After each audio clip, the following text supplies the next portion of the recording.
Tape identification, Grant Stone's Faster Than Light radio show, recorded on the 10th of October to be aired whenever Grant wants to. End identification.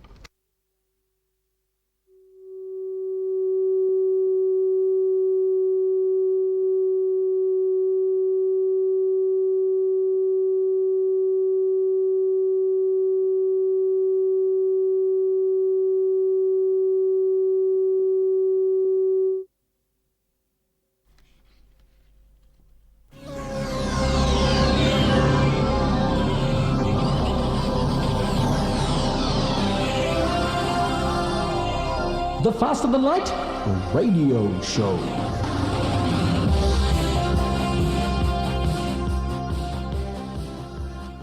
Hi and welcome once again to the show. Thanks for joining us. Grant Stone with a slightly husky voice this week. It must have been all of the holiday I had last week while you were listening to the Faster Than Light radio show. Spent it down in the southwest on Malloy Island. Not exactly a lot of science fiction and fantasy down in that part of the world, but by gee, there is some beautiful scenery. I took away with me a new Australian novel which is set in the Otway Ranges, and it's a time travel story that Penguin have got coming out next month.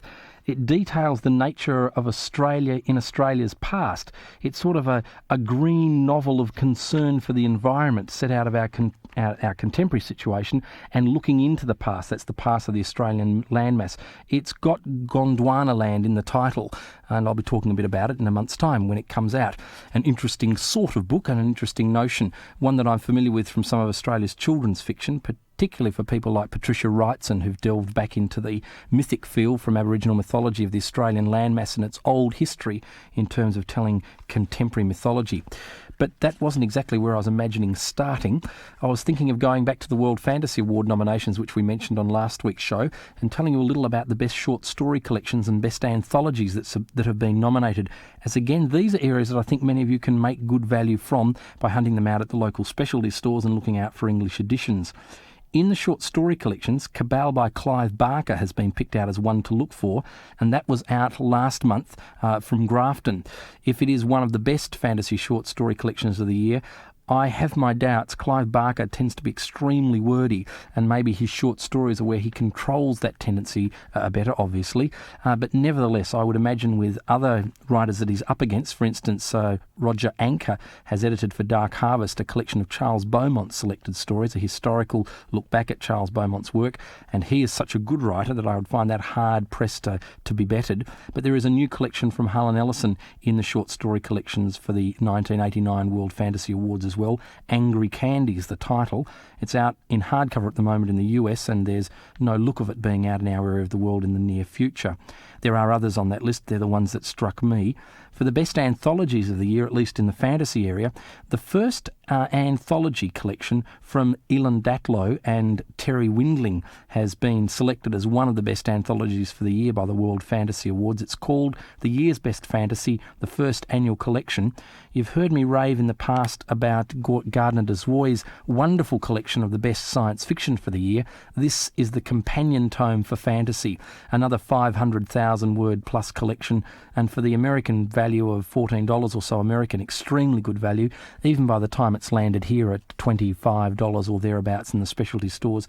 I think it's still a very good buy indeed. Worth looking out for. Ellen Datlow and Terry Windling, the editors, the year's best fantasy collection. It's infinitely larger than the one that's coming out from Door Books, although again that's still a collection worth looking for. Amongst the other best anthologies, David Show's Silver Scream has been picked out again by the World Fantasy Award Nominations Committee. Silver Scream's a collection of horror stories set around the film industry in the US, and it again is a rather interesting collection of stories, one to look out for when it gets an edition in our area of the world, if you can't get them from your local specialty store, and all of those have been available, the ones I've mentioned locally. I mentioned a few weeks ago the Locus Award winners, thanks to Locus Issue for June. They've been picked up again and covered on the front of the latest issue of the Galaxy newsletter from Galaxy Bookshop in Sydney. For those of you who missed it last time round, I'll read them out again. Cytine has won the Locus Readers' Poll for the best novel of last year, and Orson Scott Card's Red Prophet won the poll for the best fantasy novel of last year. Cytine and Red Prophet both are only available at the moment in import editions at specialty stores, although both are slated for release in the not-too-distant future. In fact, I think Red Prophet's out in a month or two's time. I'm not too sure about Cytine. If you're looking out for Cytine, you may care to look out for it because it's also now won the Hugo Award. It's interesting because the Cytine novel, according to Robin Penn at... dear me, can't even think of the name of it now.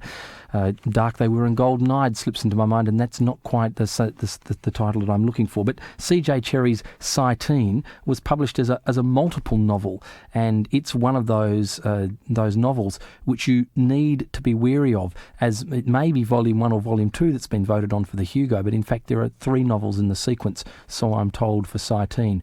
2 of them are certainly readily available around town, and you ought to go to the specialty stores for those. A Touch of Strange was the name I was looking for earlier, and of course you've all helped me out by saying it to your radio set, and that's seeped through to my brain. Okay, some information about what's happening on the newsstand, some books that have come my way in the last week and been in my mailbox when I came back to work that I think are worth looking out for, coming right up. Paperback Risers. First up from Penguin, they've decided, that is Penguin Books have decided, to bring to our attention, us Australians who've been deprived up until now, Calvin and Hobbes, or Hobbes as possibly the Americans say it. This is the new Calvin and Hobbes collection. It's a #1 bestseller in the United States. The title is Something Under the Bed is Drooling. For those of you who don't know what I'm talking about, this is the cartoon strip with the little boy and the tiger. That's the Calvin and Hobbes of the title. Very, very funny gag strips. Something of Pogo's style of drawing, if you're familiar with the Ofanukui swamp tales from the 1950s, but at the same time there's also a laconic brand of humour very much suited to, I'd say, the university set that this is actually taken off with. Bill Watterson has been a successful cartoonist before now, but this character has certainly taken off and run amok in the United States. There are more of these collections coming our way, evidently, thanks to Sphere paperbacks, Sphere Books in the UK, which is one of the imprints these days distributed by Penguin. If you are not familiar with the tales, it's very hard for me to tell you what they're exactly about, because like a lot of American cartoon strips that are made for the daily press, they cover all manner of situations, including the changes of seasons, the American political scene, as well as just being very, very funny and lovable. This is said to be the second collection of Calvin and Hobbes, Something Under the Bed is Drooling. The first was released and is available from Sphere last year, although I must have missed it, to tell the truth. In the UK, these strips are appearing regularly in the national press. In Australia, the Eastern States papers have picked up on them and are using them, but we aren't seeing Calvin and Hobbes in our area of the world just yet. But it's a strip well worth taking a look at, and it's at your local store. In the specialty stores, I've already seen the Doctor Who scripts, which are now coming out, the first one being The Tribe of Gum by Anthony Coburn. For those of you who seem to have collected every bit of Doctor Who trivia to date, this is not so trivial. The scripts themselves are the sorts of things that the shows were shot from, and rather than being novelisations, I find them, as a student of the media, something far more interesting than the novelisations, seeing what a television script actually looks like and what the bare material was that the BBC was working with to make Doctor Who.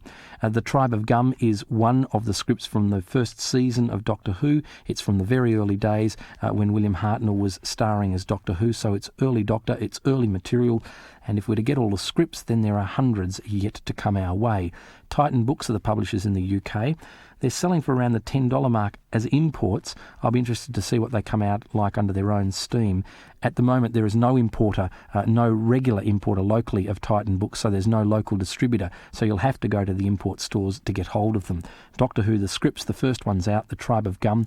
I paid $10 for this one for Murdoch, and I got it from, I think, A Touch of Strange locally. I also got from that source a wonderful import book, which I'm hoping someone will publish locally. It's a pocket book, one of their Star Trek paraphernalia series, and they've got quite a number. This is called the Star Trek Interview Book. It contains interviews with all the original stars and cast and crew of Star Trek the television series, as well as the crew and cast. It looks at who starred in the pilots, who the writers were, the major writers for the series, and they talk and interview Jerry Soule, Stephen Candle, George Clayton Johnson, Norman Spinrad and Jerome Bixby, so they leave out Dorothy Fontana and one or two others that you might care to name. The producers, Robert Justman and Fred Freiberger, are talked to.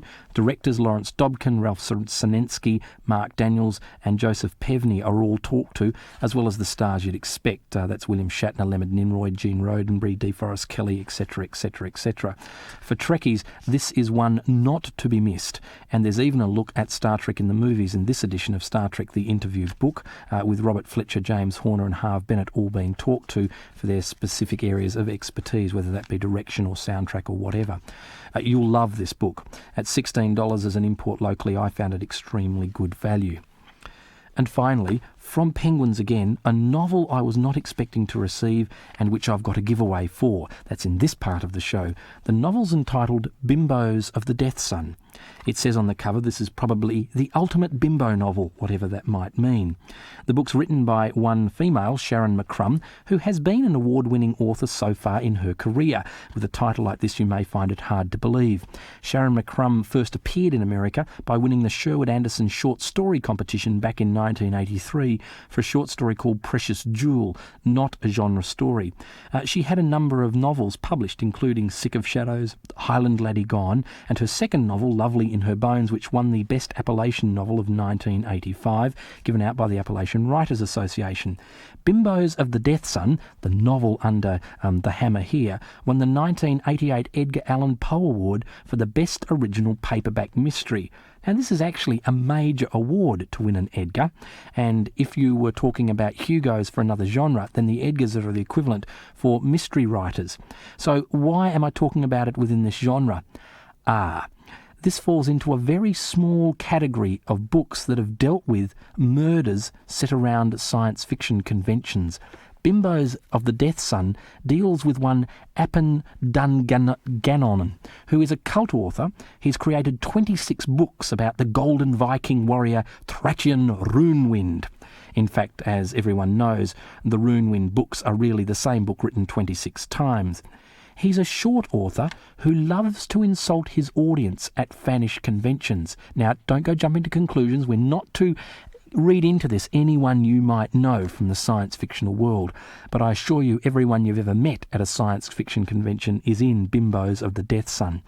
Not only is there the wandering filk singer from Scotland, Donny McRory, folks, he's a die-hard wargamer, but he's also a filk singer, but there's all manner of other characters as well.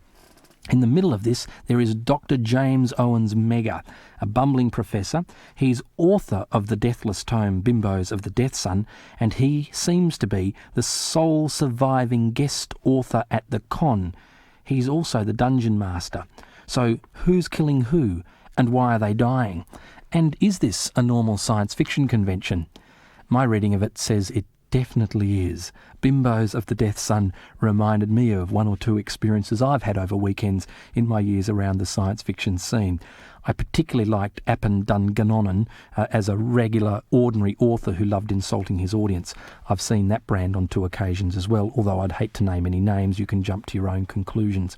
Penguin have got that book coming out in the very near future if it's not already made its way to the stands. They sent it to me without a slip-in telling me when the book's coming out. All that the lady from Penguin said was, "Here, it makes an ideal Christmas present." And I must admit, for those who are members of the Fanish community, if you haven't already acquired the American edition, which came out in 1987, Bimbos of the Death Sun, co-published in the Australian area of the world by Penguin and TSR, certainly would make a wonderful stocking filler and certainly bring a smile to most people's lips that have had anything to do with science fiction conventions. It's said to be crime mystery, but it's ultimately one for the cult science fiction follower as well. And with a name like Bimbos of the Death Sun, it's just the title to have on your shelf to let everyone know that you really are reading mindless trash. But nevertheless, this is an award-winning book, and it isn't mindless and it isn't trash. It's Bimbos of the Death Sun.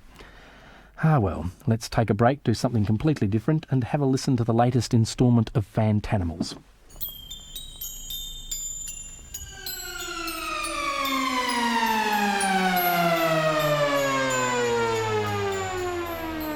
Fantanimals, a miscellany of American independent cartoonists and comic books in the realm of science fiction and fantasy anthropomorphics.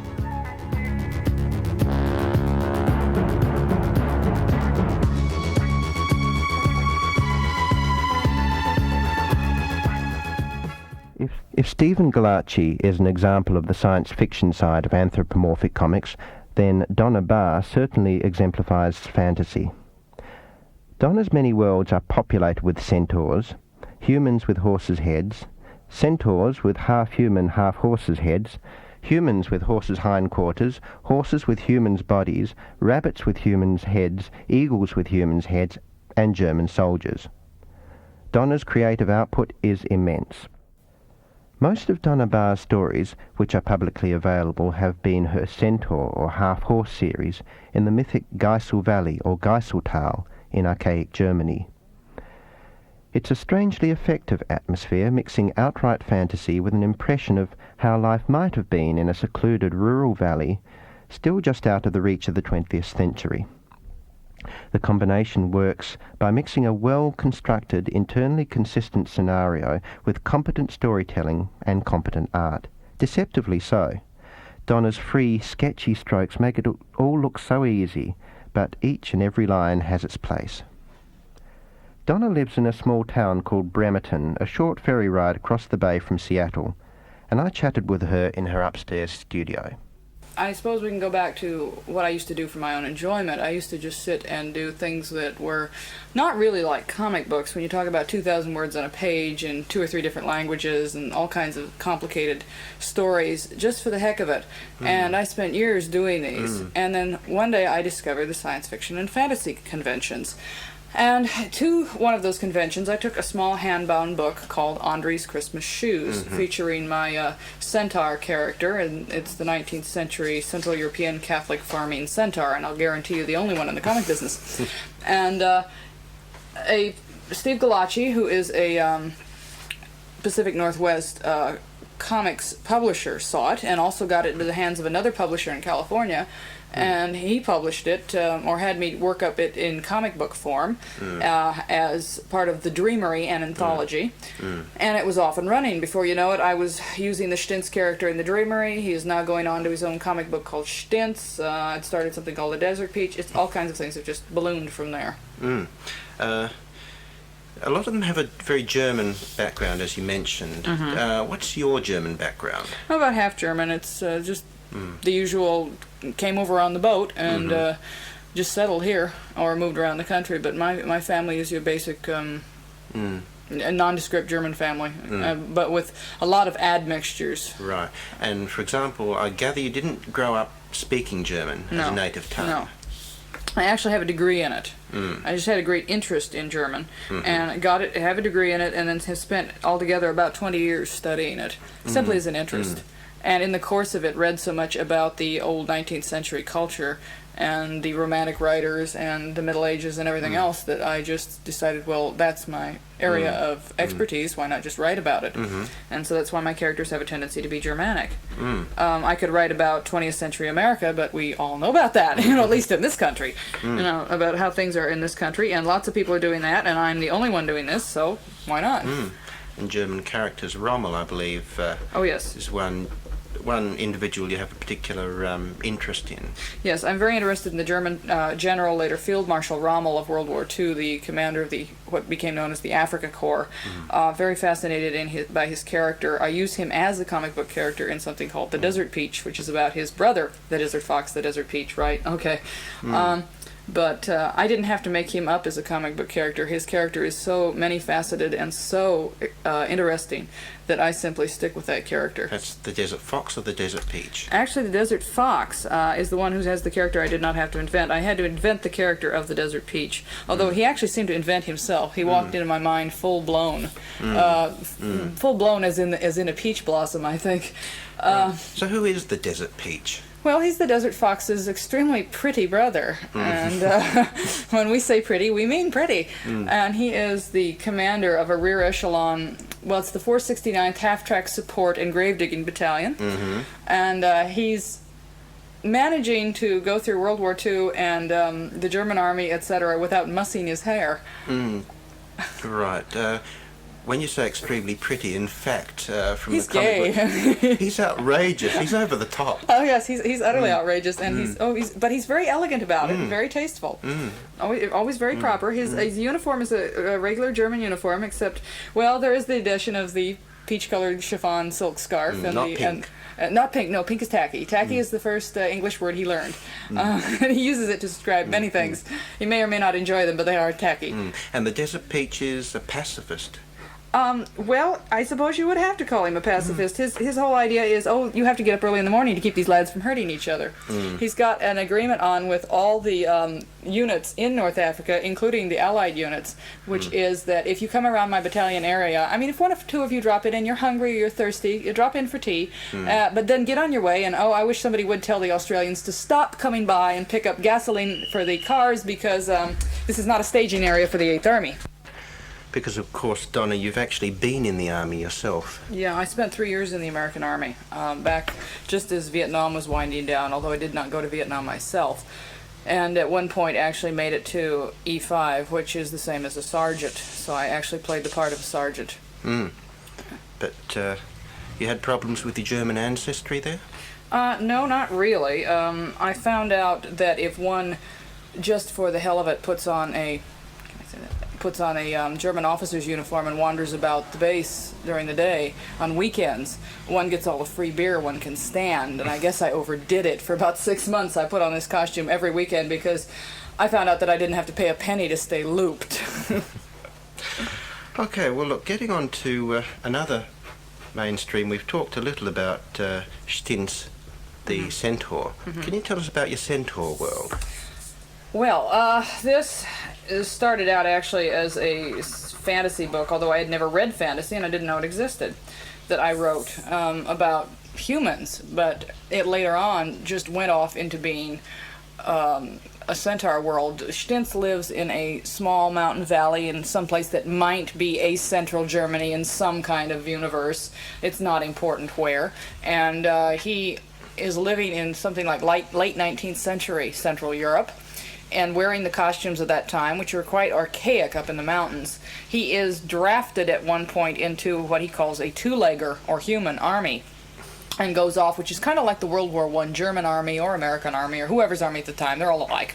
And he gets dragged off to this world in which, for the first time, he sees a locomotive, for the first time he sees automobiles, and he pretty well ends up fitting in quite well. And then he comes back after the war and goes through the normal delayed stress problems and the whole thing, and it becomes part of his society again. And he becomes later on a mayor in his local village, and Stintz is a lot of fun. He's a very dominant stallion. He's a big blonde fellow. His horse body part is black, and big dominant fellow. But life just seems to get in his way all the time. It's forever challenging him, and he's having to get around it. They're charming German rural archaic folk tales in a way. Kind of, yes. It was what was being written around the turn of the century, just describing German folk life, and it's not always pretty. I mean, things happen like wolves come down from the mountains, although they don't manage to do much damage. They're not all that dangerous. There are poor people in there. There are rich people. Stintz's family happens to be quite wealthy, which causes its own problems. He's got an Uncle Reuchel who's a drunk, an absolute alcoholic. And I have great fun drawing that centaur because he looks like he has mange. There's everything. I had a Jewish friend ask, and this is something that's going to show up later, a little Jewish friend that said that, well, there aren't any Jewish centaur. And I says, okay, you invent one. So we came up with Moshe Hoofbein, who's a tailor, and she was having great fun going into details, and all of a sudden threw herself back on the sofa and says, oh my God, I'm parodying my own people. And I says, well, who can you parody if not your own people? So we got Moshe Hoofbein coming up here one of these days. The centaur stories have appeared in the Dreamery, as you mentioned, which has gone from issue 1 up to the final issue 14. Right. It's also appeared in some issues of Critters comics. One issue, number 38. And the sound you're actually listening to now at the moment is what Donna is right at this very moment working on chapter 3, issue 3, of Stintz's own comic book. Yeah, it's just called Stintz, because we couldn't figure out what else to call it. Well, why not? Yeah, I mean, it's his comic book. And this is He held out for union payment, you know. dealing with his conscription into His the army? conscription into the army, his Yes. time in basic training. The issue 4 will be he actually goes home and is supposed to be getting married. Issue 5 is should be getting married, and all kinds of things coming up, and him going off to war. And it may always be go right along with his life as it moves, or I may just jump ahead and go back. It just depends on what I feel like doing. Right.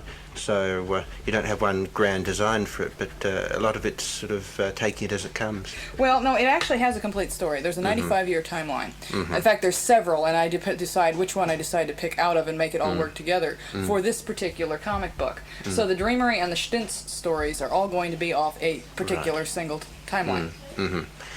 Because now we get into the idea of you have several different universes, and they're not all shared. No. For example, of course, the Desert Peach is not in the same universe as Stintz and the Centaurs. No. And you have other universes too?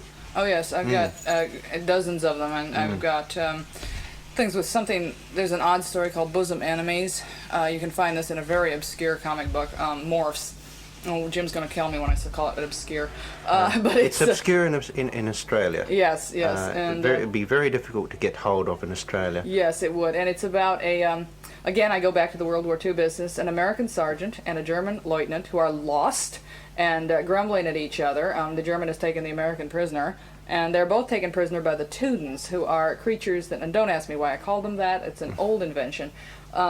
They are taken prisoner by these creatures that are basically humans with the heads of horses, who promptly turn them into creatures that are like people but with the rear ends of horses. They're not quite, they're more like satyrs on all fours. And they treat them like horses, and they call them horses, and this is why it's called Bosom Enemies, because the German and the American have to be buddies to get along in this life and realize that they can't be enemies anymore. And yet another story that involves harpies? Oh yes, there's Hodder and the Colonel, and that's Right. a menagerie, which is even more obscure. There was one issue, and it involves a small rabbit that runs into a witch, and the witch has made him semi-human and told him if he gets a list of ingredients, she can make him into a human. And the first thing he does is run into a huge military harpy, because he's got to get the flight feather off this thing that would just as soon observe that he's an hors d'oeuvre. And they end up making friends and going off on these mad adventures to get all these dangerous items. That was Donna Barr, and you've been listening to her actually in the process of drawing issue 1 of Stintz. Remember, you heard it only on this station, folks. The Desert Peach is printed by Thoughts and Images. It's at issue 3. Your best place to find most of Donna Barr's stuff, the Centaur material, is in the Dreamery by Eclipse Comics, from number 1 to the recent and final number 14. I recommend this comic for everything in it, by the way, not just Donna's parts. She also has a Stintz story in Critters number 38, a series called Bosom Enemies in Morphs by Graphics Press, if you can get it. And finally, of course, there's the merchandising, t-shirts, jumpers and more. A quick word on a few other comics I've passed briefly. The Dreamery has a wide range of excellent strips, including appearances from Leela Dowling and Ken Macklin, a duo from San Francisco area. Leela and Ken can also be found in Fusion, which I mentioned last week, not only in tandem with Steve Galacci on the main story, but also on Dr. Watchstop, a surreal, far-future, Muppet-like archaeologist, and the Weasel Patrol, a band of law-enforcing weasels who spend half the time charging into action with any implement that comes within paw reach, and the other half running away. Justice always triumphs, somehow. The Weasel Patrol has now come out in its own comic too. And finally there's Xanadu, a comic through Eclipse, a 5-issue mini-series. It's a mythic fable with anthropomorphic dragons, unicorns, griffins and the like, all from the hand of another artist, Vicky Wyman. This also brought out a one-off special in colour, a real rarity by the independent field. Well, I've nearly exhausted my stock of interviews of brilliant but underrated American SF and F anthropomorphic comic book artists. Next week you'll hear from maybe the best of them all. And for the one after that, the final instalment, I've saved you a special surprise on Fantanimals.